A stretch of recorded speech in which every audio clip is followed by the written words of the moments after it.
Hello everyone and welcome to this machine learning playlist. Today we are covering an important topic, so whether you're someone who is absolute beginner or you have some experience with machine learning, this playlist has been designed in such a way that it will be easy to follow for everyone. Also packed with lots of values and information, and it will be really helpful for you, especially if you're preparing for a machine learning based job role like data analyst or data scientist. So please subscribe to the channel and drop a like below to support our work. And without any further delay, let's get started with today's topic.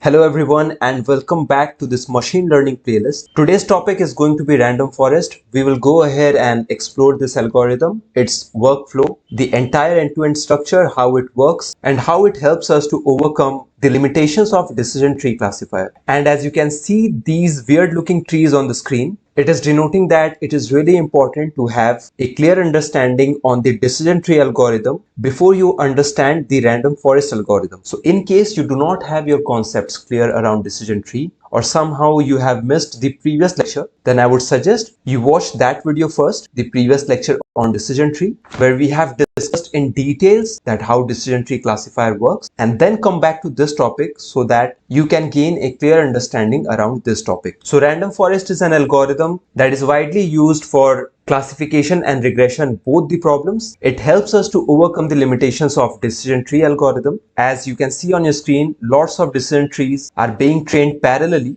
under the random forest algorithm. So we will go ahead and see how this training is happening and how random forest algorithm comes up with the final output. So drop a like below, subscribe to the channel if not yet subscribed, and without any further delay, let's understand this topic. In the previous lecture, we have learned about the decision tree algorithm. We have seen that the algorithm is really easy to build and interpret, but it had a problem of overfitting. The decision tree classifier or the algorithm itself works in such a way that it tends to overfit and underperforms on the unseen data. And let's explore how random forest algorithm is doing any better compared to that. So under the random forest algorithm, we train multiple decision trees parallelly, and ideally there would be hundreds of trees, but for the explanation purpose, I have drawn only 4. If you'll pay your attention, then you will observe each of these trees are looking different from each other. The structure of the parent node and leaf node is actually different in each and every tree. So we need to understand why that and how is this helping. So let's take a step-by-step approach to understand how the random forest algorithm actually works. The first step is creating a bootstrap dataset. So let's try to understand how that happens. Consider this dataset which has 3 features, feature A,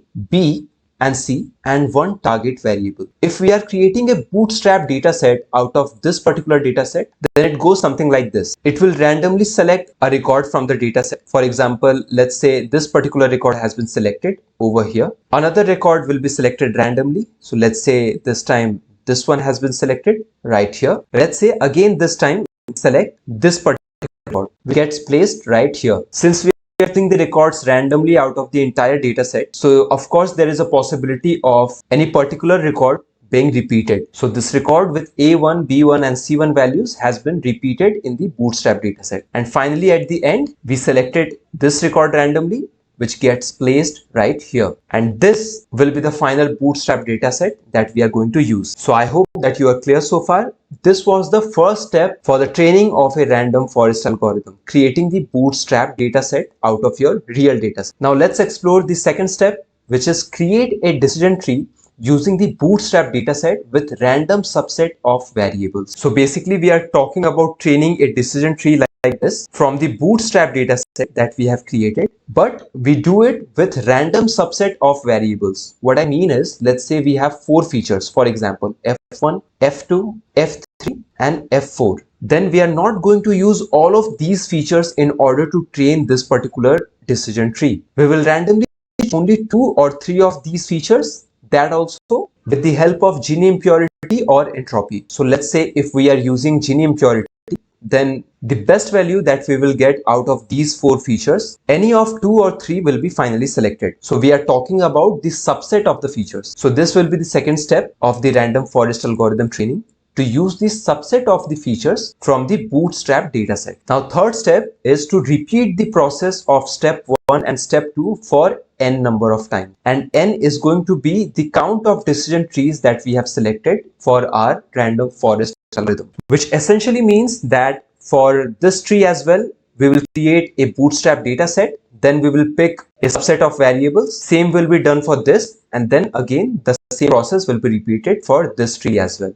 And if you have 100 number of trees that you have chosen as a parameter for your random forest algorithm, then this entire process of creating the bootstrap dataset, picking the random subset of variables, and training the decision tree will be repeated 100 number of times. And this is the reason that each of these trees on your screen looks different from each other. And finally, when the training is done, and let's say we are solving a classification problem where we need to choose a value from class 0 and class 1, we will go by the majority of votes from these decision trees in order to consider the output or in order to do the classification. So let's say this first tree gives me the value of class 0. The second tree says class 1. Third tree says class 0. And fourth tree as well says class 0. Then going by the majority, the output will be categorized as class 0. And this is how the classification problem is done with random forest algorithm. But what about a regression problem where we are trying to predict a continuous value like price of the house or price of a car? In that case, we take the output from all of these trees and then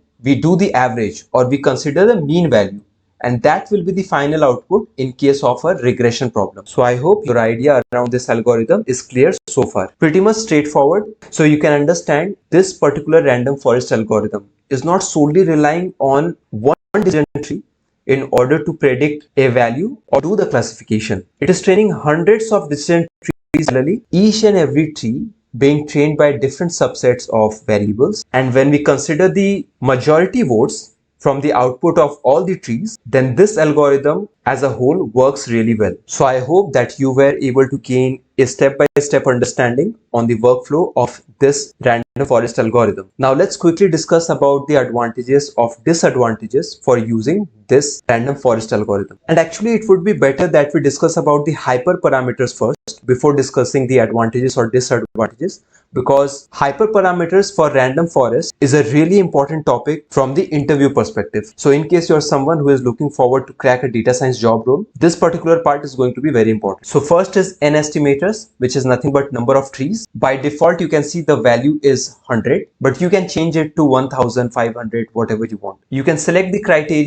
as Gini, and if you have seen the lecture on decision trees, then you already know what is the role of Gini impurity or entropy within the training of a decision tree or random forest. It helps us to choose a feature that can provide us with the pure leaf nodes. Next is max depth, which is the maximum depth of the tree. So let's say how many leaf nodes you want under the tree. You can define that as well. So for example, if you choose that value as 3, then after this particular level, it will not split the tree any further. And this hyperparameter can help you to tackle overfitting as well. Then we have minimum sample split, which is the minimum value required to split further. It tells you nothing but after splitting a decision node, when you achieve the leaf nodes, then what is the count of data points falling within the leaf node for each and every class. So you can define that as well as a hyperparameter, that if this particular count is beyond a certain threshold, then we consider to split it further.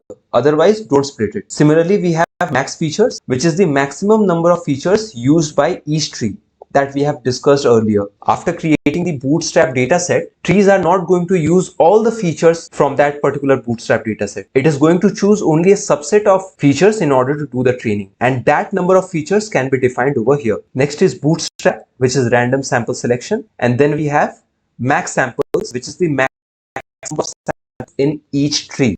Pretty much straightforward.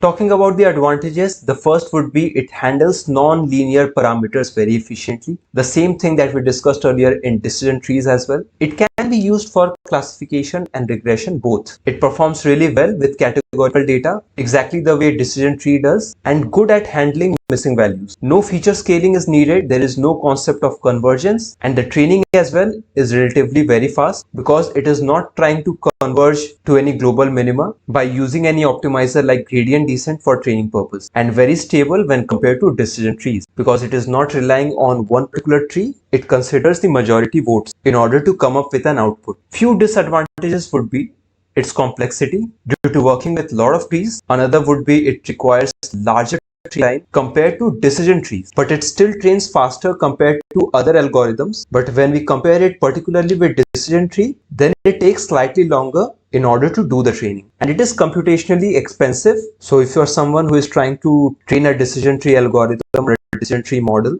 on a computer system with lower configuration, then you might face some issues, but that is it. So I hope that you were able to gain a good understanding around the topic and you will feel confident enough to answer any question given in any interview. If you still have any questions or doubt related to this particular algorithm or any of the previous lecture, please feel free to drop your questions below in the comment section. And if you found this video helpful, then please do not forget dropping a like below. Subscribe to the channel if it is not yet subscribed. It will encourage us a lot in order to continue this type of work for you. And hopefully I will see you in the next lecture. Thank you very much for your time.